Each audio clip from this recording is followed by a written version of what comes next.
ذرا ہٹکے میں خوش آمدید. شاہزیب جیلانی، وسعت اللہ خان، زرار کھوڑو کا سلام قبول کیجیے. آج ہمارے پروگرام کا بڑا موضوع لبنان کے اندر جو حالات اور واقعات ہیں. آج دوسرا دن ہے، ہمیں نظر آیا، ہم نے دیکھا کہ مزید الیکٹرانک ڈیوائسز پھٹے جا رہے ہیں. وہاں پہ پوری ایک لہر چل رہی ہے وائلنس کی. ایسا وائلنس ہم نے پہلے اس خطے میں نہیں دیکھا. اس خطے میں وائلنس دہائیوں سے ہوتا رہا ہے. اسرائیل جو کچھ کر رہا ہے غزہ میں وہ بھی ہمارے سامنے ہے، لیکن یہ پوری دنیا میں ہم نے نہیں دیکھا کہ اس طرح سے الیکٹرانک ڈیوائسز ایکسپلوڈ ہو رہے ہوں. بدھ کو لبنان کے حکام نے کہا کہ 9 جانیں گئی ہیں مزید اور 300 لوگ زخمی ہوئے ہیں. بیشتر دھماکے حزب اللہ کے اکثریتی علاقوں میں ہوئے، جن میں لبنان کا جنوبی علاقہ، بیروت کا جنوبی علاقہ شامل ہے، وادی بقا کا علاقہ شامل ہے. اس کے علاوہ ہم نے دیکھا کہ جو الیکٹرانک ڈیوائسز آج جو ایکسپلوڈ ہوئے ہیں ان میں ہم نے دیکھا کہ انگوٹھے لگانے کی جو مشین ہوتی ہے بائیو میٹرکس وہاں ہوا. سولر پینلز جو ہیں ان میں آگ دیکھی گئی. واکی ٹاکیز جو ہیں وہ ان کا ملٹیپل یوز ہوتا ہے، ان میں آگ لگ گئی.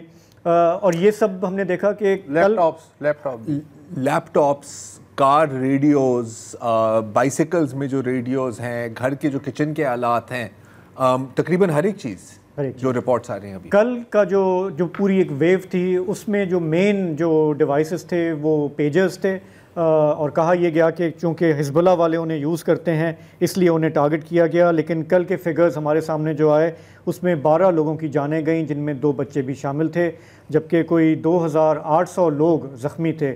کل بھی ایمبولینسز، ہاسپٹلز، پورا ایک ایمرجنسی کا سین تھا. آج بھی ہم نے دیکھا کہ لبنان کے مختلف علاقوں میں یہی حالات رہے. یہ جو واکی ٹاکیز کی بات ہے، سوری میں اپنی بات کاٹ رہا ہوں، میں بس ایک یہاں پہ اضافہ کرتا ہوں. کل پیجرز پہ حملہ ہوا، جس کا مطلب ہے کہ حزب اللہ کے جو آپریٹیوز ہیں وہ واکی ٹاکیز پر سوئچ ہوئے. یہ وہ واکی ٹاکیز ہیں جو ان کی ایمرجنسی کمیونیکیشن سسٹم کا حصہ ہیں کہ اگر اسرائیل کے ساتھ باقاعدہ جنگ شروع ہوتی ہے تو ہم یہ واکی ٹاکیز استعمال کریں گے. جس کا مطلب ہے کہ ایک بہت ان کی حزب اللہ کی پوری کمیونیکیشن نیٹ ورک کا ایک بہت بڑا حصہ اس وقت تباہ کیا گیا. اور بڑے حملے سے پہلے آپ کو دشمن کی کمیونیکیشن جو ہے اس کی ریڑھ کی ہڈی توڑنی. اس کے ساتھ ساتھ اگر آپ آج کی فوٹیج دیکھیں تو آپ کو اس میں نظر آئے گا کہ اسرائیل اس وقت اپنی ٹینکس اور ایک پوری فوجی بریگیڈ ناردرن بارڈر کی طرف شفٹ کر رہی ہیں. ابھی نیتن یاہو کا ایک بیان آیا ہے 15-20 منٹ پہلے کہ ہم جتنے بھی ہمارے شہری ہیں نارتھ میں جن کو ایویکیویٹ کیا ہے حزب اللہ کے حملوں کی وجہ سے، ان کو ہم واپس بھیجیں گے. اور یوآف گولانڈ جو وزیر دفاع ہے اسرائیل کا، اس کا کہنا ہے کہ جی اب لیبنان کا فیز شروع ہو گیا. تو ظاہر ہے کہ اس کا پورا ایک کانٹیکسٹ ہے کہ خطے میں کیا چل رہا ہے. ہم دیکھ رہے ہیں کہ اسرائیل جو ہے وہ جنگ کے در پہ ہے، وہ امریکہ کو اس میں ملوث کرنا چاہتا ہے، مزید دھمکیاں بھی دے رہا ہے. لیکن جو بڑا سوال پچھلے ایک دن میں جو لوگ ایک دوسرے سے پوچھ رہے ہیں، ماہرین بھی پوچھ رہے ہیں کہ یہ کیا ٹیکنالوجی ہے اسرائیل کے پاس، اس کی انٹیلیجنس ایجنسی موساد کے پاس، کہ اس طرح سے لوگوں کو انڈسکرمنیٹلی نشانہ بنایا جا رہا ہے. تو جو معلومات ابھی تک عالمی ماہرین طرف سے سامنے آئی ہے وہ بھی ہم آپ کے سامنے رکھیں گے. ہمارے ساتھ پروگرام میں اعجاز حیدر ڈیفنس ایکسپرٹ ہیں، وہ بھی ہمارا ساتھ دیں گے. لیکن پہلے ہم نظر ڈالتے ہیں کہ یہ جو ڈیوائسز جو کل والے ہیں، جو پیجرز ہیں، یہ کہاں بنے، کہاں سے ہوتے ہوئے آئے اور لبنان پہنچے. ہاں، یہ ایک سرکردہ مغربی عسکری تجزیہ کار ہیں ایلیجا میگنیر.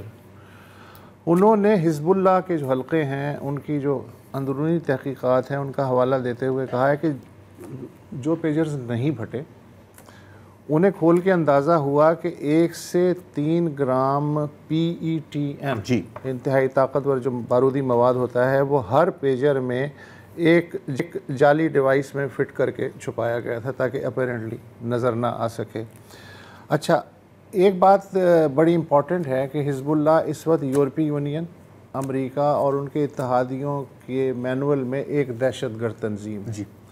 دہشت گرد تنظیم سے کوئی بھی ویل ریپیوٹڈ جو ہے اسٹیبلش کمپنیاں وہ ظاہر ہے کہ تجارت نہیں کر سکتی، ورنہ وہ بھی اس لسٹ میں آ سکتی ہیں. لہٰذا ہمیشہ تھرڈ پارٹی کے ذریعے سامان منگوایا جا سکتا ہے یا کاغذی کمپنیوں کے ذریعے. تو ظاہر ہے کہ پیجرز کی کھیپ بھی اسی طرح منگوائی گئی اور پھر یہ پتہ چلا کہ یہ کلیئرنس کے انتظار میں جو پورٹ یا ایئرپورٹ جو بھی جگہ تھی وہاں 3 مہینے تک پڑی رہی. اس دوران خاصا گمان ہے کہ موساد کو اس کی بھنک پڑی اور اس نے کام اتار دیا ان کا. اچھا, حزب اللہ نے یہ پیجر جو ہیں ان کا استعمال فروری میں شروع کیا تھا, کیونکہ حسن نصر اللہ نے کہا تھا کہ آپ جو ہیں موبائل یہ اسرائیلی طیاروں سے بھی زیادہ خطرناک ہیں, اس لیے کہ ایک ایک کی لوکیشن اسرائیل کو پتہ چل جاتی ہے تو پیجر پہ سوئچ کر جائیں. جو پیجر پھٹا ہے اس کا ماڈل ہے AR924. اچھا, اسے تائیوان کی کمپنی ہے گولڈ ایپل, وہ بناتی ہے, گولڈ اپولو وہ بناتی ہے. اچھا, کمپنی نے ایک بیان میں کہا ہے کہ اس نے یہ جو حزب اللہ کو جو کھیپ فراہم کی گئی ہے یہ اس نے نہیں بنائی, بلکہ ایک اور نجی کمپنی ہے BAC جس کو اس نے اپنا لوگو استعمال کرنے کا لائسنس دیا ہوا ہے, تو یہ BAC نے پروڈکٹ بنائی ہے. اور BAC ہنگری کے دارالحکومت بوڈاپیسٹ کی ایک کمپنی بتائی گئی.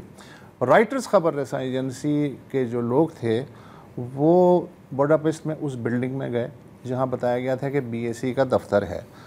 انہوں نے دیکھا کہ ایک یہ رہائشی بلڈنگ ہے اور ایک دروازے پہ پراپر بورڈ کی بجائے کسی کمپنی کے A4 سائز پہ BAC لکھا ہوا چپکا ہوا ہے دروازے کا. مطلب یہ ٹھیک ہے, ہاں یہ چپکا ہوا ہے.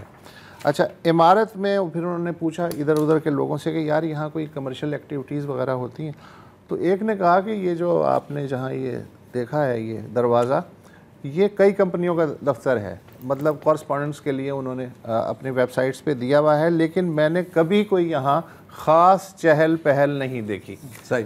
اچھا, لنکڈن پہ BAC کی جو CEO ہیں کرسٹیانا ارسیڈانیو کو پتہ نہیں, سوری اگر غلط لیا ہے, ان کا جو پروفائل ہے اس کے مطابق کرسٹیانا نے یونیسکو سمیت کئی اداروں میں کام کیا ہے. اچھا, گوگل سے پتہ چلتا ہے کہ BAC کا کام جو ہے وہ کسی طرح کے آلات بنانا نہیں ہے, بلکہ یہ بزنس ڈیولپمنٹ اور مینجمنٹ کنسلٹنسی جو ہے وہ کرتی ہے. بھائی تو یہ جو خاتون ہیں ان سے کافی رابطہ کرنے کی کوشش کی میڈیا نے. انہوں نے صرف امریکی نشریاتی ادارے NBC کو ایک انٹرویو دیا جس میں انہوں نے کہا کہ ہم تائیوانیز کمپنی جو ہے اس سے ہمارا ہے, کام کرتے ہیں ان کے ساتھ مل کے, لیکن یہ پیجرز ہم نے نہیں بنائے.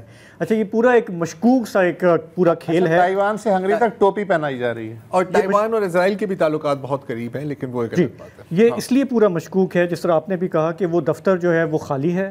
آج آپ نے بتایا رائٹرز کا DW کے بھی کرسپونڈنٹس وہاں گئے, تو لوگوں نے انہیں کہا کہ یہاں پہ تو بہت کم لوگ آتے ہیں, تو خالی رہتی ہے تقریباً.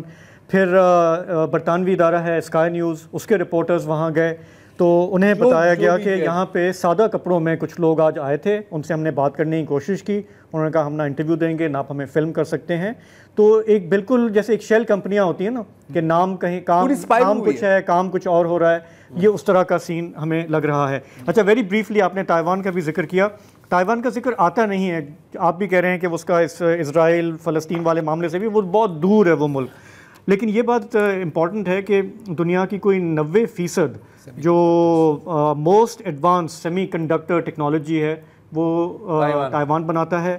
اس کے لیے یہ بہت امپورٹنٹ ہے, اس لیے وہاں کی جو آفیشلز ہیں وہ اوور اس میں گئے ہیں بتانے کے لیے کہ جی ہمارا اس سے دور دور کا کوئی تعلق نہیں ہے, ہم اس میں انوالو نہیں ہیں, اور یہ جو اسرائیل فلسطین کا مسئلہ بھی ہے اس سے بھی ہم تھوڑا سا دور دور ہم بیٹھے ہوئے ہیں.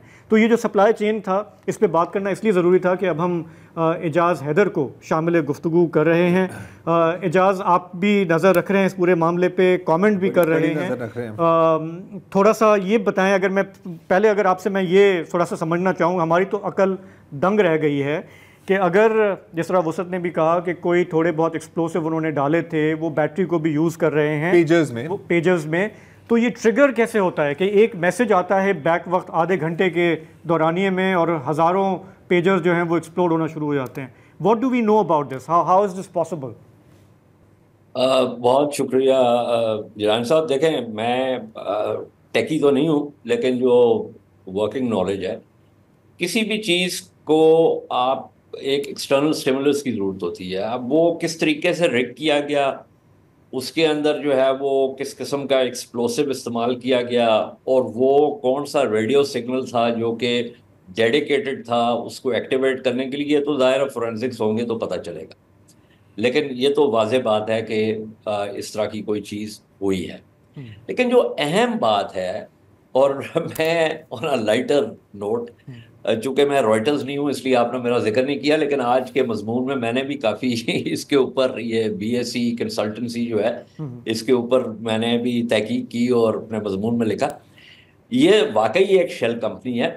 اور یہ جو سو چنگ کوانگ صاحب ہیں جو سی ای او ہیں گولڈ اپولو کے، انہوں نے جو ہے منگل کو جو ان کا نیو تائپے میں، وہاں پہ انہوں نے میڈیا سے بات کی، اور انہوں نے کچھ مختلف قسم کی باتیں کی اس گفتگو میں. پہلی بات تو انہوں نے یہ کی کہ جی یہ جو پروڈکٹ ہے، یعنی یہ جو پیجز ہیں، یہ ہمارے نہیں ہیں، ان کے اوپر صرف ہمارا برانڈ ہے. اچھا، یہ ایک بہت اہم بات ہے، کیونکہ آپ سب کو معلوم ہے کہ جو برانڈ ہے وہ کسی بھی، خاص طور پہ ایک مینوفیکچرنگ کمپنی کا، وہ اس کا وائٹل ایسٹ ہوتا ہے. تو برانڈ کو جب آپ یہ کہتے ہیں کہ ہم نے برانڈ کسی کو اجازت دی ہے استعمال کرنے کی، تو اس کا کیا مطلب ہے؟ اس کا مطلب یہ ہے کہ جب اس کمپنی نے سو صاحب کے پاس جا کے کہا کہ جی ہم نے آپ کے پیجز بنانے ہیں، آپ ہمیں اپنا برانڈ دیں، تو کوئی بھی کمپنی اس کے اندر وہ پوچھے گی، اپنی ڈیو ڈیلیجنس کرے گی کہ بھائی آپ کون ہیں، آپ کا فائنینشیل لے آؤٹ وہ جو ہے نا، آؤٹ لے کیا ہے آپ وہ ان کے وکیل جو ہیں وہ دیکھیں گے، کہ ان کے ٹیک ایکسپرٹس دیکھیں گے. تو یہ تو پورا ایک، اس کے اندر ملٹیپل میٹنگز ہوگی، اس کے اندر مطلب آپ وہ جیسے کہتے ہیں اچی بچی وہ دیکھیں گی، کیونکہ آپ کسی کو برانڈ دے رہے ہیں، کسی کو لائسنسنگ ایگریمنٹ کے ذریعے اپنا برانڈ دے رہے ہیں. تو سو صاحب نے کہا کہ جی یہ ہم نے نہیں، یہ ان کا برانڈ ہے. اچھا، اس کے بعد کیا ہوا؟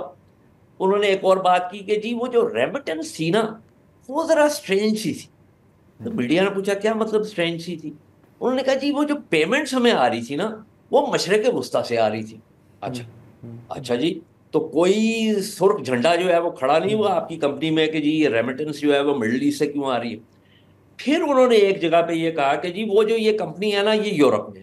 تو سوال پوچھا گیا کہ جی کدھر ہے یہ؟ تو اس کا انہوں نے جواب نہیں دیا. بعد میں انہوں نے کہا کہ جی یہ B S C consultancy KFT ہے. اچھا، پھر اس کے بعد اس سے مکر گئے. پھر ایک جگہ پہ انہوں نے کہا یہ جو میں باتیں کر رہا ہوں کوئی پہیا نہیں یاد کر رہا، یہ سارا ریکارڈ کے اوپر. پھر انہوں نے کہا کہ جی یہ ہمارے پچھلے 3 سال سے ایجنٹس ہیں. بھائی آپ پہلے کہہ رہے ہیں کہ یہ کمپنی ہے جس کے پاس مینوفیکچرنگ کیپیسٹی ہے، پھر آپ یہ کہہ رہے ہیں کہ یہ آپ کے ایجنٹ ہیں. پھر اس کے اندر ایک اور سوال بھی پیدا ہوتا ہے کہ جو کمپنی جون 2022 میں اسٹیبلش ہوئی، وہ پچھلے 3 سال سے آپ کی ایجنٹ کیسے ہے؟ تو یہ جو گولڈ اپولو کے CEO کی جو وضاحتیں ہیں، یہ کوئی بھی لا انفورسمنٹ کا بندہ اگر ان کے سامنے بیٹھ گیا تو یہ بڑی آسانی سے یہ عقدہ حل ہو جائے گا. لیکن میں آپ کے ناظرین کے لیے یہ کہنا چاہتا ہوں کہ آپ کو یاد ہوگا کہ جو آپریشن اولمپک گیمز ہوا تھا، جس کے اندر امریکہ اور اسرائیل نے مل کر ایک وائرس تیار کیا تھا، سٹکس نیٹ، جس کو کہ انہوں نے فزیکلی انٹروڈیوس کیا نتانز جو نیوکلیئر فیسلٹی ہے ایران کی، کیونکہ وہ ظاہر ہے وہ باہر سے نہیں جا سکتا تھا، ایئر گیپس تھے اس کے اندر، اور اس کی وجہ سے ایران کے سینٹریفیوجز جو تھے وہ جو ہے وونکی ہو گئے، اور ایران کا جو نیوکلیئر پروگرام تھا وہ 5-6 سال پیچھے دھکیلا گیا. اس کا اس کی جو سرٹیفکیشن تھی، وہ ایک کمپنی تھی ریئل ٹیک، اس نے کی، اور وہ کمپنی کہاں پہ تھی؟ تائیوان میں. تو اس کے بعد یہ پتا چلا کہ وہ ریئل ٹیک جو ہے وہ ایک فرنٹ کمپنی تھی پینٹاگون کے لیے، جہاں سے یہ سارا معاملہ ہو رہا. تو اب سوال یہ پیدا ہوتا ہے کہ یہ جو گولڈ اپولو کا جو ایجنٹ ہے، اس کے ڈانڈے جو ہیں وہ کہاں پہ جا کے ملتے ہیں؟ ابھی بہت سارے سوالات کا جواب جو ہے اس طریقے سے ہمارے سامنے نہیں آیا. لیکن بنیادی بات یہ ہے کہ جو یہ بات کہی جا رہی ہے کہ فلانے کو یہ نہیں پتا کہ یہ ہمیں نہیں پتا تھا کہ یہ ہو رہا ہے، یہ باتیں جو ہیں یہ ذرا تھوڑی سی ہضم کرنی مشکل ہے. اچھا، یہ جو اور آہستہ آہستہ آج کی دنیا میں ایک مثبت چیز یہ ہے کہ ٹریکل ڈاؤن کر جاتی ہے انفارمیشن، ناٹس اینڈ بولٹس، اور یہ بھی کہانی جس طرح اسٹاکسنیٹ کی کہانی تھی یہ بھی ہمارے سامنے آ جائے گی. لیکن یہ ہے کہ اس کے اندر ایک جو چیز بنیادی ہے وہ یہ ہے کہ حزب اللہ کی، جسے آپ کاؤنٹر انٹیلیجنس کہتے ہیں، اس کا یہ ایک بہت بڑی ناکامی ہے. اور میرے خیال میں بہت بڑا ہے. اچھا یہ چیز ابھی ختم بھی نہیں ہوئی. میں صرف ایک سیکنڈ اجاز سوری آپ کی بات کاٹ رہا ہوں، میں صرف ایک ایڈ کرنا چاہ رہا ہوں کہ پورے ایسٹ ایشیا میں جو سب سے قریبی اتحادی ہے نا اسرائیل کا، وہ تائیوان ہی ہے. ماؤ سی تونگ نے ایک دفعہ 60s میں کہا تھا عرب لیڈرز کو کہ جس طرح آپ کے لیے اسرائیل تیار کیا ہے نا، ہمارے لیے امریکہ نے تائیوان کو تیار کیا ہے. تو ایک وقفہ لیتے ہیں اور پھر آج ہوئی ہے اس پہ بھی تھوڑی سی بات کرتے ہیں.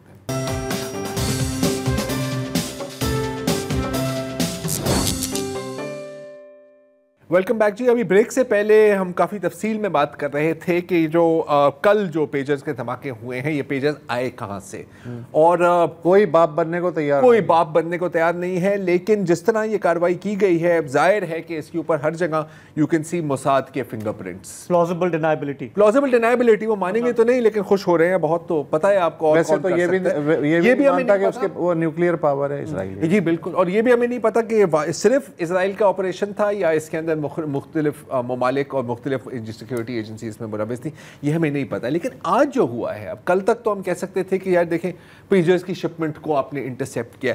آج جو اطلاعات آ رہی ہیں اعجاز کے واکی ٹاکیز، ٹھیک ہے، وہ بھی ایک اسٹریٹجک ٹارگٹ ہے. سولر پینلز کی اطلاعات آ رہی ہیں، بایو میٹرک مشینز، کار ریڈیوز، کچن اپلائنسز تک. اب ظاہر ہے کہ سب کی تصدیق نہیں ہو سکتی لیکن کچھ مبالغہ ہوگا، شاید کچھ ہوگا لیکن میرا خیال ہے 90% یہ ایکوریٹ چل رہی ہے. تو اس سے ہم کیا ازیوم کر سکتے ہیں اعجاز صاحب کہ کیا انہوں نے ہر لیتھیم بیٹری کے ساتھ ایک ایکسپلوزیو اٹیچ کر دیا ہے، یا جتنا بھی سامان جا رہا تھا لیبنان اس سب کو ان لوگوں نے اسرائیل نے بوم بنا دیا کسی نہ کسی. اور اس میں اب ایک کمپنی بھی نہیں ہے نا، مختلف کمپنیاں آ گئی. اب مجھے پتا ہے کہ ہم صرف اسپیکولیٹ ہی کر سکتے ہیں لیکن آپ کی اسپیکولیشن کیا ہے؟ یہ جو سولر پینلز اور کچن اپلائنسز وغیرہ کا جو معاملہ ہے، یہ تو میرے خیال میں آئی ایم ناٹ شیور کہ یہ اس کے ساتھ تعلق ہے. جو واکی ٹاکیز والا ہے اس کے بارے میں یہ کہا جا سکتا ہے کہ اس تک بھی انہوں نے رسائی کی ہے، کیونکہ جو بنیادی دیکھیں، جو اب اسرائیلی میڈیا میں بھی یہ بات آ گئی ہے اور باقی میڈیا میں بھی، کہ انہوں نے یہ باضابطہ منصوبہ بندی اس حوالے سے کی تھی کہ لبنان کا جو یہ فرنٹ کھولنا چاہ رہے ہیں، نیتنیاہو کا بھی بیان ہے اور گلانٹ کا بھی بیان ہے کہ یہ محاذ کھولنا چاہ رہے ہیں. تو یہ انہوں نے، اور یہ جو جس آپریشن کی ہم بات کر رہے ہیں، یہ ظاہر ہے کوئی ایک دن میں تو نہیں ہوا، یہ مہینوں کے اوپر جو ہے نا، اور اس کے اندر یہ بڑا ایک کمپلیکس قسم کا آپریشن تھا. اور اس کی تفصیلات آ جائیں گی کہ کیسے انہوں نے یہ ڈیوائسز ان کے پاس آئیں، کہاں پہ انہوں نے اس کو ریگ کیا، کیسے ریگ کیا، اس ریگنگ کا کیا تھا، جو ریڈیو سگنل تھا وہ کیا تھا. یہ ساری چیزیں الٹیمیٹلی باہر آ جائیں گی. تو یہ ایک کافی پیچیدہ آپریشن تھا، اور اس آپریشن کا مقصد یہ تھا کہ جب یہ ایئر گراؤنڈ جو اوفینسو شروع کریں گے اس محاذ پہ، تو اس کا اوپننگ جو ہینڈ ہے وہ یہ ہوگا کہ ساتھ ہی یہ جو بھی 2,500-3,000 ہزار جو ڈیوائسز ہیں یہ اس طرح پھٹ جائیں گے.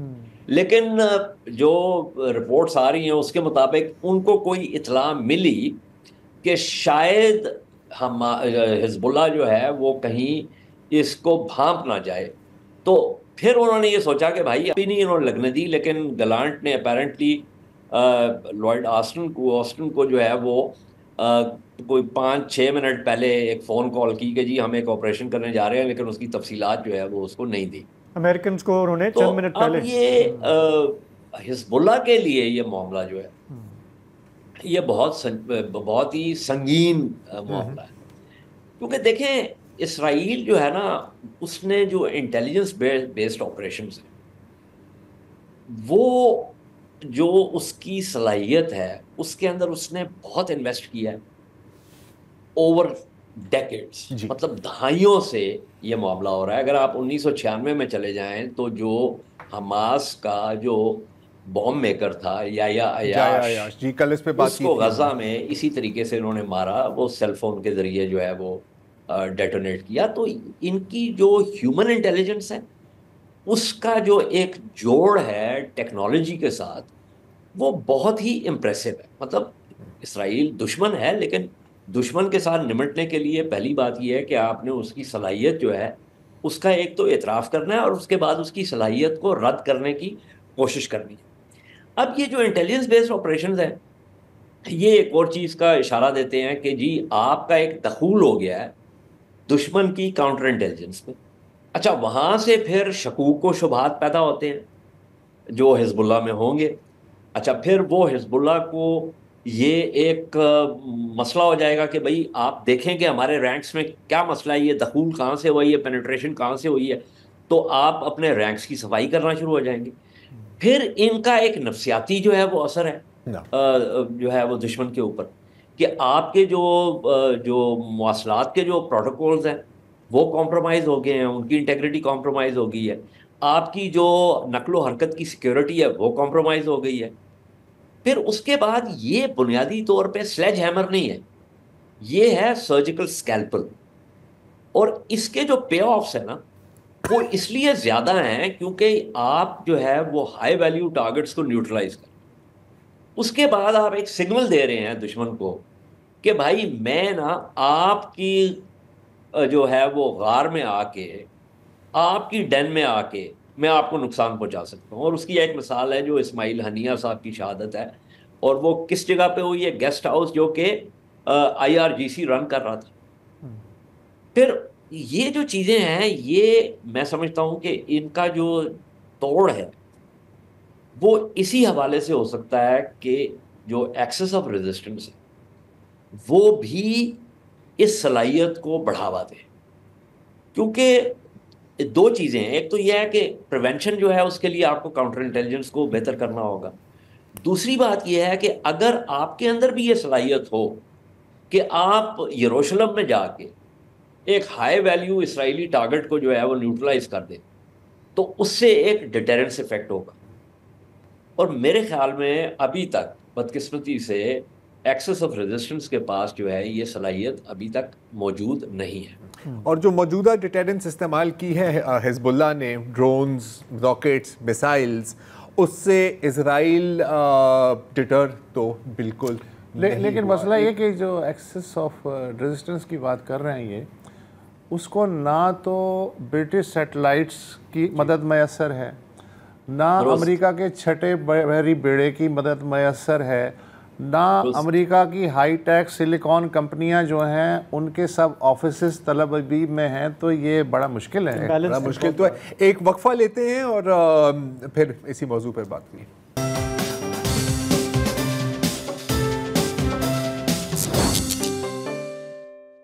Welcome back. اچھا، اجاز حیدر کے ساتھ ہم بات کر رہے ہیں تو اجاز حیدر کے ساتھ میں کئی واٹس ایپ گروپس پر ہوں تو وہاں پر کافی ہماری کنورسیشن ہو رہی ہوتی ہے. اور ایک بات جو بھی کر رہے تھے کہ یار کاش ہمارے پاس یہ کیپیبلٹی ہوتی، پاکستان کے پاس ہوتی تو TTP کے سارے واکی ٹاکیز آپ سمجھے کہ آپ ایک وقت پہ اڑا دیتے. مسئلہ یہ ہے کہ نہ ہمارے پاس یہ کیپیبلٹی اور نہ ہی ہم خود کوئی ٹیکنالوجی بناتے ہیں. تو اجاز اب ایک بہت بڑا ایک سوالیہ نشان یہ ہے کہ ویسٹرن ٹیکنالوجی اور ویسٹرن سپلائی چینز اگر اتنی بری طرح سے کمپرومائزڈ ہیں تو اچھا، ایک تو میرا خیال ہے کہ اگر اس وقت کوئی ہواوے یا چائنیز ٹیک کے شیئرز خریدنا چاہے تو وہ اچھا موقع ہے کیونکہ ان کی ابھی گراف اوپر جائے گا. لیکن ہمیں کتنا خوفزدہ ہونا چاہیے؟ آخرکار یہ جو مبینہ فائر وال ہے جو ہم خرید رہے ہیں، پتہ نہیں اللہ جانتا ہے کیا ہے، جس کو جو بھی بولے، ویب مانیٹرنگ سسٹم، وہ بھی ہم کہیں سے لے رہے ہیں اور اکثر کہا جاتا ہے کہ یار اس میں بھی کوئی اسرائیلی انوالومنٹ ہے. تو کیا ہم کتنے ٹیک سیوی ہیں اور ٹیکنالوجی ہمارے لیے کتنا بڑا خطرہ ہے آپ کی نظر میں؟ دیکھیں، بات یہ ہے کہ آپ نے کہا کہ ہواوے کے شیئرز وغیرہ، تو وہ تو زرار صاحب بات یہ ہے کہ یہ ہمارے لیے وزیر خزانہ اتنے پیسے ہمارے جیب میں چھوڑیں گے کہ ہم کسی قسم کے شیئرز لے سکیں نا، تو وہ تو ہمارے لیے ممکن نہیں ہے اس وقت. لیکن آپ کی بات درست ہے، وہ شیئرز جو ہے وہ بالکل اوپر جائیں گے.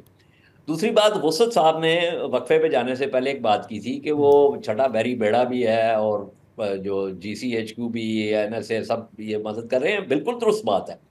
لیکن پھر بات یہ ہے کہ اگر لڑائی ہم نے لی ہے تو پھر یہ تو حقیقتیں ہیں اور ان حقیقتوں کا ہمیں سامنا کرنا پڑے گا. تیسری بات یہ ہے جو ابھی آپ نے بات کی ہے، جو فائر وال جس کا بہت شوق ہے آج کل ہائیبرڈ کو، اور اس سے پہلے یہ پیگسس کا بھی جو ہے یہ معاملہ، یہ پیگسس تو ہے ہی اسرائیلی اسپائی ویئر، اور یہ سنگاپور سے انہوں نے اٹھایا ہے. اور جو صلاحیت ہے کہ دشمن کو کس طریقے سے زیر کرنا ہے، اس سے زیادہ ہمارے ہاں جو ہے خواہش ہے کہ صلاحیت کو بڑھایا جائے کہ جو شہری ہیں ان کو کس طرح زیر کرنا. تو اس لیے وہ بھارت جو ہے، وہ تو آپ وزیر دفتر خارجہ نے بھی 2 دفعہ پریس کانفرنس کر لی ہے کہ وہ بھارت نے آ کے یہاں پہ وہ کشمیریوں کو مارتا رہا ہے، اور وہ جس طرح انہوں نے وہ کینیڈا میں بھی کیا اور امریکہ میں کرنے کی بھی کوشش کی. تو ہماری طرف سے تو کوئی اس کا جواب نہیں آیا، کیونکہ ہم ذرا مصروف ہیں کہ سیاسی مخالفین جو ہیں ان کو کس طریقے سے اٹھایا جا سکتا ہے. بٹ لیونگ دیٹ اسائڈ، بات یہ ہے کہ ہمارے ہاں صلاحیت کی اور ٹیلنٹ کی کوئی کمی نہیں. مطلب میں آج سارے واقعے کے بعد سے وہ مطلب میں ایسے ہی وہ بات کرتا رہا، اور پتہ نہیں کتنے سارے ٹیکیز جو ہیں وہ مجھے میرے ساتھ مصروف گفتگو ہو گئے، وہ ٹویٹر پہ یا ایکس پہ یا جو whatever it's called now. تو صلاحیت بھی ہے اور یہ سارے جواہر موجود ہیں، ان کو صرف آپ نے فیسیلیٹیٹ کرنا ہے. لیکن وہ فیسیلیٹیشن تو اس وقت ہو سکتی ہے نا کہ جب آپ جو ہے وہ اپنے جو یہ اپنی جو وینالٹیز ہیں اور اپنی جو پیٹینس ہے اس سے باہر نکل کے جو ملک کی سلامتی کے حوالے سے جو ایشوز ہیں ان کو مد نظر رکھیں. اور اچھا یہ باہر کی جو ٹیک ہے یہ اعجاز، ہمیشہ میں یہ جاننا خطرے چاہ کا رہا باعث. ہوں، مجھے یہ یاد پڑتا ہے کہ جب پی آئی اے نے اپنا جو ٹکٹنگ سسٹم تھا آج سے بہت سال پہلے، وہ ایک امریکن کمپنی کو کانٹریکٹ پہ دیا تھا، اور اس کا کوئی ہیڈ کوارٹر تھا اوکلاہوما میں، اور جو بھی ٹکٹنگ یہاں ہوتی تھی اس کا ایک جو ریکارڈ ہے وہاں ماسٹر اس میں رکھا جاتا تھا، جو بھی ذخیرہ ہوگا ان کا. وہاں سے اگر کہانی شروع کریں، اس کے بعد پھر انہوں نے ایک کینیڈین کمپنی سے جو ہے کئی سال پہلے کوئی ایک ایکوپمنٹ خریدا تھا. اب یہ ہے کہ سنگاپور کے ذریعے جو فائر وال کے آلات ہیں وہ اٹھائے جا رہے ہیں. تو اس میں ہمیں جو ہے سوالیہ نشان لگا کے یہ ساری چیزیں لینی چاہیے، یا اس پہ خوش ہونا چاہیے لو جی لو ساڑھے کول بھی اتنی زبردست ٹیکنالوجی آ گئی، اس کے پیچھے جو اس کا ٹروجن ہارس ہے اس کا کسی کو خیال نہ ہو. وسط صاحب، یہ ٹروجن ہارس جو ہے نا، دیکھیں اب میں آپ کو ایک اور مثال دیتا ہوں. یہ جو اب چین کے حوالے سے، چین ہمارا جو ہے وہ حلیف ہے، لیکن جو امریکہ میں اور امریکہ کے جو اتحادی ہیں وہ ہواوے کے حوالے سے اور 5G کے حوالے سے وہ کیوں یہ سارے سوالات اٹھا رہے ہیں؟ وہ اس لیے اٹھا رہے ہیں کہ یہ کمبخت خود یہ کام کرتے ہیں، اور اسی لیے ان کو یہ خطرہ ہے کہ چین بھی ایک ایسا تو نہیں کہ چین بھی یہ کام ہمارے ساتھ کر دے اگر ہم یہ ٹیکنالوجی لے لیں. مطلب اتنی جو ساری بات ہو رہی ہے small yard and high fans والی، اور یہ جو پوری سیمی کنڈکٹرز کے حوالے سے جو یہ ٹیکنالوجیکل جو ہے وہ کیپس جو ہے اور سینکشنز یہ لگا رہے ہیں تاکہ چین کے پاس یہ ٹیکنالوجی نہ جائے، اس کی کیا وجہ ہے؟ دیکھیں ملک جو ہے نا وہ ملکی اور قومی سلامتی کے لیے بہت دور تک سوچتے ہیں. ہمارے یہاں مسئلہ یہ ہے کہ جی مطلب ہمارے یہاں اگر کوئی آ کے مفت دے دے کہ جی اے میں دے رہا ہے تسی مفت لے لو، ٹھیک ہے، انہوں نے کوئی ڈیو ڈیلیجنس نہیں کرنی، انہوں نے کہا جی مفت آ رہا لے لو. یہ ٹیکنالوجی، اور یہ میں تو I am not a techie, لیکن آپ کسی بھی ٹیکی سے بات کر لیں وہ آپ کو اس کے پورے انز اینڈ آؤٹس بتا دے گا کہ یہ چیزیں بہت یہ کنوینئنس کے نام پہ بہت بڑا سیکیورٹی رسک بھی ہیں. بالکل. اب آپ یہ دیکھیں کہ آپ کا جو CNIC ہے، چپ والا جو CNIC ہے، یا جو آپ کے جو کریڈٹ یا ڈیبٹ کارڈز ہیں جن کے اوپر چپس لگی ہوئی، it's a very simple thing. آپ اگر کوئی بندہ آپ کو ٹریک کرنا چاہتا ہے، اگر آپ ٹارگٹ ہیں ٹریکنگ کا، اس کے ذریعے آپ کو امیجیٹلی ٹریک کیا جا سکتا. آپ کا کریڈٹ یا ڈیبٹ کارڈ سوائپ ہوگا، یو ول گیٹ ٹریک. تو یہ کنوینئنسز بھی ہیں اور یہ گلے کا پھندا بھی ہیں، اور اسی لیے یہ اسمارٹ فونز جو ہیں، یہ حزب اللہ نے یہ فیصلہ کیا فروری میں کہ یہ اسمارٹ فونز جو ہیں، کیونکہ وہ لوکیٹنگ کے لیے تو اس سے بہتر کوئی چیز ہی نہیں ہے، اور انہوں نے کہا کہ جی یہ لو ٹیک میں چلے جائیں، کیونکہ دیکھیں ٹیک کے ساتھ نبرد آزما ہونے کے لیے 2 طریقے ہیں. ایک تو یہ ہے کہ آپ جو ہے وہ ٹیک کی سیڑھی کے اوپر کئی زینے اوپر چلے جائیں، اور دوسرا یہ ہے کہ اگر آپ وہ زینے اوپر نہیں چڑھ سکتے تو پھر کئی زینے آپ نیچے آ جائیں، تاکہ وہ ٹیکنالوجی جو ہے وہ آپ کو اس طریقے سے امپیکٹ نہ کر سکے۔ اب یہ ایک علیحدہ بات ہے کہ جب انہوں نے یہ کیا تو اس کے بعد جو ہے اسرائیل نے یہ کام کیا جو ہم جس کے بارے میں ذکر کر رہے ہیں اس پروگرام میں، اور جس کے بارے میں پوری دنیا میں ٹاپ سٹوریز چل رہی ہیں منگل سے۔ تو یہ ہمیں بہت اس معاملے میں احتیاط کرنی چاہیے کہ ہم نے یہ ڈیٹا کے حوالے سے جو پروگرامز ہیں جو باہر سے ہم لے کے آئے ہیں، یہ جو کمبخت فائر وال ہے جس کا میں نے ابھی ذکر کیا کہ بہت ہی شوق ہے اس حکومت کو، یہ جو پیگسس کا پروگرام تاکہ میری اور آپ کی جو واٹس ایپ کے اوپر ہم گفتگو کرتے ہیں کہ پتہ چلے کہ ہم کتنے غیر محب الوطن ہیں، وہ پروگرام جو ہے وہ اسرائیلی پروگرام تو ساری دنیا کو پتہ ہے، وہ یہ سنگاپور سے اٹھا کے لے کے آئے ہیں۔ تو یہ ساری چیزیں جو ہیں یہ خطرے کی ایک گھنٹی ہے۔ بالکل۔ اور پھر دوسری بات یہ ہے کہ ہمارا جو کمانڈ اینڈ کنٹرول اور یہ جو سسٹمز ہیں جو specially with reference to nuclear weapons and nuclear command and control, وہ کہاں سے ہم آئے ہیں، اس کے اندر کیا گیپس ہیں، اس کے اندر کیا ولنریبلٹیز ہیں، یہ باتیں جو ہیں یہ ہمیں بہت سنجیدگی سے لینی چاہیے، یہ بہت سنجیدگی سے لینی چاہیے اور ان کا بار بار ذکر ہونا چاہیے۔ لیکن مسئلہ یہ ہے کہ 7 بجے سے لے کے 11 بجے تک آپ کے پروگرام کو چھوڑ کے 45 ٹی وی چینلز کے اوپر جو گفتگو ہو رہی ہوتی ہے اس کا قطعی طور پہ کوئی تعلق کسی بھی قسم کی پالیسی یا سیریس ایشو کے ساتھ نہیں۔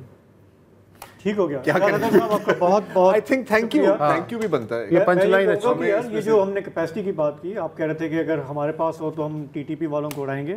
سب سے بڑا کنسرن تو یہ کہ گورنمنٹ اپنے کرٹکس کو بھی پھر اڑا، اور اگر ٹی ٹی پی ہمارے یہاں کوئی اوور سائڈ نہیں ہے، اگر ٹی ٹی پی کے پاس یہ صلاحیت آ گئی بھائی جان ہے تو یہ اپنے شہریوں کو نشانہ بناتے ہیں۔ یہ آپ کا ایک بہت اچھا پوائنٹ ہے، کیونکہ یہ جس دور میں ہم آ گئے ہیں نا، اب دیکھیں یہ ایک انپریسیڈنٹڈ، اب مجھے پتا ہے کہ بڑا تھکا ہوا لفظ ہے انپریسیڈنٹڈ، لیکن استعمال کرنا پڑتا ہے۔ اسرائیل نے جو کیا ہے، یہ جو ایک نصیر بنی ہے نا for the rest of the world. ہاں، اب پوتن صاحب اگر آپ کو اڑانا چاہیں تو آپ کی چائے میں زہر ڈالنے کی ضرورت نہیں ہے، آپ کے فون میں بوم ڈال۔ پوتن تو آپ نے بہت بڑا نام لے لیا یار۔ ہاں، کوئی بھی۔ بہرحال اس پازیٹیو نوٹ پر ایک وقفہ لیتے ہیں اور پھر تھوڑی سی غزہ اور فلسطین پر نظر ڈالتے ہیں۔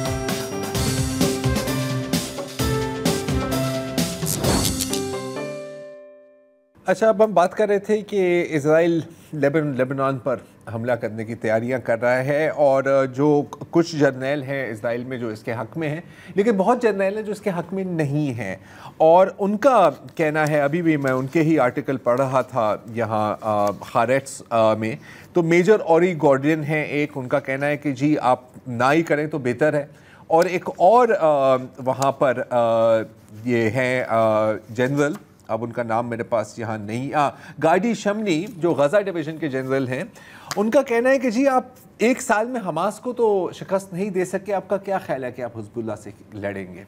تو یہاں پر بات کرتے ہیں ہم کہ آج رفح میں کیا ہوا ہے۔ آپ کو یاد ہوگا کہ رفح پر جو حملہ تھا وہ جو بائیڈن اور ان کی انتظامیہ نے کہا تھا کہ ہماری ریڈ لائن ہے، اگر آپ رفح میں داخل ہوں گے تو ہم سارا آپ کا اسلحہ بند کر دیں گے۔ تو اس وقت رفح کا حال یہ ہے، اگر آپ بیفور اینڈ آفٹر کی پکچر دیکھیں، اوپر ہے رفح جو اس حملے سے پہلے تھا، اور نیچے ہے رفح جو اس حملے کے بعد ہے، اور حالانکہ تمام ریڈ لائنز کراس کر دی ہیں، امریکہ نے اسلحہ نہیں روکا، لیکن رفح میں ریزسٹنس بھی جاری ہے۔ آج کی ہی خبر ہے کہ 4 اسرائیلی فوجیوں کو وہاں پر ہلاک کیا ایک ایکسپلوسو ایمبش میں۔ تو جس بھی علاقے سے ہم دیکھتے ہیں کہ جہاں سے اسرائیل کی فوج انخلا کرتی ہے وہاں پر حماس واپس آ جاتے ہیں، تو ایک ہی جگہ کو 10 بار ان کو فتح کرنا پڑتا ہے، اور اسی لیے وہ اپنا غصہ وہاں کی سویلین آبادی پر نکالتے ہیں۔ اب جیسے ہم پچھلے ہفتوں میں بھی آپ کو بتا رہے تھے کہ ویسٹ بینک میں مغربی کنارے میں بھی اسرائیل کی کارروائیاں جاری ہیں اور اسرائیل کے ساتھ اسرائیل کے جو غیر قانونی آباد کار ہیں ان کی کارروائیاں بھی جاری ہیں. تو کس قسم کی کارروائیاں ہوتی ہیں آپ کو میں دکھاتا ہوں کہ جب وہ ایک عرب کمیونٹی کو اٹیک کرتے ہیں تو نہ صرف وہاں پر انسانوں کو اٹیک کرتے ہیں لیکن ان کے جانوروں کو پر بھی حملہ کرتے ہیں. یہ ہے الملیحات کی کمیونٹی ہے جیریکو کے قریب. وہاں پر ایک عرب فارمر کے تمام مال مویش کو زہر پلا دیا تاکہ ان کے پاس کوئی زیر آمدنی نہ رہے اور یہ خود ہی اپنی زمین چھوڑ دیں, پھر وہاں پر یہودی آبادکار سیٹل ہو جائیں گے. چنانچہ کیونکہ ویسٹ بینک کے مختلف شہروں میں, جنین میں, کفردان میں اسرائیلی فوج کا حملہ ہوا ہے پچھلے کئی دنوں سے, تو وہاں پر جو تھوڑی بہت ریزسٹنس موومنٹس ہیں ان کو روکنے کے لیے انہوں نے سڑکوں کو کھود کر وہاں پر بوم لگائے, IEDs لگائے. ان کو ایسا تو دہشت گرد سنا کرتے ہیں, ریاستیں تو نہیں کرتی. نہیں, یہ میں فلسطین کے ریزسٹنس کی بات کر رہا ہوں نا, اسرائیلی فوج کو روکنے کے لیے. تو ان کو ہٹانے پتہ ہے کون ہے؟ فلسطینی اتھارٹی. اچھا, جن کو اسرائیل کا ڈی ایکٹیویٹ کرنے کے لیے. اور وہاں پر جب لوگوں نے ان کو روکنے کی کوشش کی تو انہوں نے ان لوگوں پر ہی, مطلب جو وہاں کے علاقے والے ہیں, رہنے والے ہیں, ان پر ہی حملہ کیا, ان پر ٹیئر گیس فائر کی اور ان پر پیپر سپرے, اور ان کے گھروں میں بھی داخل ہوئے. تو ان کو اسی لیے کہا جاتا ہے تو ڈرٹی ورک اسرائیل کا ان سے کروایا جاتا ہے. ڈرٹی ورک اسرائیل کا ان سے ہی کرایا جاتا ہے. مجھے اب فوٹیج میرے پاس ہے نہیں, لیکن ایک اسرائیلی آرمڈ وہیکل وہاں پر خراب ہو گئی تھی, تو ایک فلسطینی پولیس آفیسر فلسطینی اتھارٹی کو اس کے ٹائر چینج کر رہا تھا کہ جی جا کے آپ لوگوں کو قتل کریں. اچھا, اب ریزسٹنس کی ہی بات ہو رہی ہے تو آپ کو مہر الجازی کا نام یاد ہوگا. یہ وہ جارڈینین ٹرک ڈرائیور ہیں جس نے اردن اور ویسٹ بینک کے بارڈر پر 3 اسرائیلی سپاہیوں کو گولی مار دی. اچھا, اس کے بعد اسرائیل نے ان کی لاش کو حراست میں لے لیا اور پورے اردن میں ہزاروں بلکہ لاکھوں لوگ مظاہرے کرنے لگ گئے اور ان مظاہروں میں انہوں نے حماس کے پوسٹرز اٹھائے. اب اس سے نہ صرف اردن کی حکومت بلکہ کو ڈر لگا, اردن کی حکومت نے اسرائیل کو میرا خیال ہاتھ جوڑ کے کہا ہوگا کہ پلیز یہ لاش واپس کر دیں. اب وہ لاش واپس آ گئی ہے اور اگر آپ اس کے جنازے کے مناظر دیکھیں تو آپ کو دیکھیں گے کہ مسجد میں تو ہزاروں لوگ ہیں, باہر لاکھوں کی تعداد میں لوگ وہاں پر ان کی نماز جنازہ میں شرکت کرنے کے لیے آئے ہیں. اچھا, اب کل ہی آپ کو بتا رہا تھے کہ جو یمن کے حوثیوں نے جو ایک بالسٹک میسائل فائر کیا تھا جو ٹیل اویو کے قریب گرا تھا. اب میں آپ کو یہ بتاؤں کہ یہ جو آپ فوٹیج دیکھ رہے ہیں یہ ایک امریکن MQ-9 ریپر ڈرون کی ہے, اور اس کے 2 دن بعد یہ ریپر ڈرون حوثی کے ایئر ڈیفنس سسٹم, حوثیوں کے بھی ایئر ڈیفنس سسٹمز ہیں, آپ دیکھ لیں, نے گرایا ہے. یہ 10واں ریپر ڈرون ہے امریکہ کا جو حوثیوں کے ہاتھوں تباہ ہوا ہے. حالانکہ ریپر 50,000 فیٹ تک جاتا ہے. تو آپ دیکھ سکتے ہیں کہ حالانکہ غریب ملک ہے, کیپبلٹیز ان کی بھی بڑھتی جا رہی ہیں. اچھا, ہر جو ریپر ڈرون ہے, میں اس کی آپریشن کی کاسٹ کی بات نہیں کر رہا, لیکن اس کے جو بیسک کاسٹ ہے وہ ہے تقریباً 30 یا 32 ملین ڈالر. تو 10 ریپر ڈرون انہوں نے گرا دیے, تو میرا خیال ہے کہ تقریباً 320 million dollar American taxpayers کا یہاں پر چلا گیا ہے. کوئی زیادہ بڑی رقم نہیں ہے. امریکہ کا ہم ذکر کریں تو آپ کو یاد ہوگا کہ کچھ ماہ قبل, پچھلے سال کی بات ہے, ایک US ایئرمن تھا, ایئر فورس کا ممبر تھا, ایرن بشنل, جنہوں نے اپنے آپ کو ایک اسرائیلی ایمبیسی کے سامنے اپنے اوپر پیٹرول چھنک کر اپنے آپ کو نذر آتش کیا. کہا تھا کہ it is an extreme act of resistance. اس سے پہلے اٹلانٹا جارجیا میں ایک خاتون نے اپنے آپ کو اگین جلا دیا. آئی تھنک سروائیو کیا, اس نے نہیں کیا, ہمیں نہیں پتہ, ہمیں اس کا نام بھی نہیں پتہ, کیونکہ اس کے اوپر پاکستان میں ہم اکثر دیکھتے ہیں کہ یار اس کے اوپر کوریج کرنے کی اجازت نہیں ہے, تو وہاں پر بھی کوریج کرنے کی اس پہ اجازت نہیں تھی, اور ان کا نام بھی ابھی تک نہیں پتہ. لیکن ابھی حال میں, یہ پچھلے ہفتے کی ہی بات ہے, کہ ایک اور امریکن میٹ نیلسن نے بھی یہی ایکسٹریم قدم لیا ہے. کیوں لیا ہے, آپ ان کی زبانی سن لیں. My name is Matt Nelson, and I'm about to engage in an extreme act of protest. We are all culpable in the ongoing genocide in Gaza. We call ourselves the greatest nation in history, yet we spend more on weapons of war than we do on educating our children, helping the homeless, ensuring all Americans have equal rights, and protecting the environment combined. We are slaves to capitalism and the military-industrial complex. Most of us are too apathetic to care. The protest I'm about to engage in is a call to our government to stop supplying Israel with the money and weapons it uses to imprison and murder innocent Palestinians, to pressure Israel to end the genocide in Gaza, and to support the ICC indictment.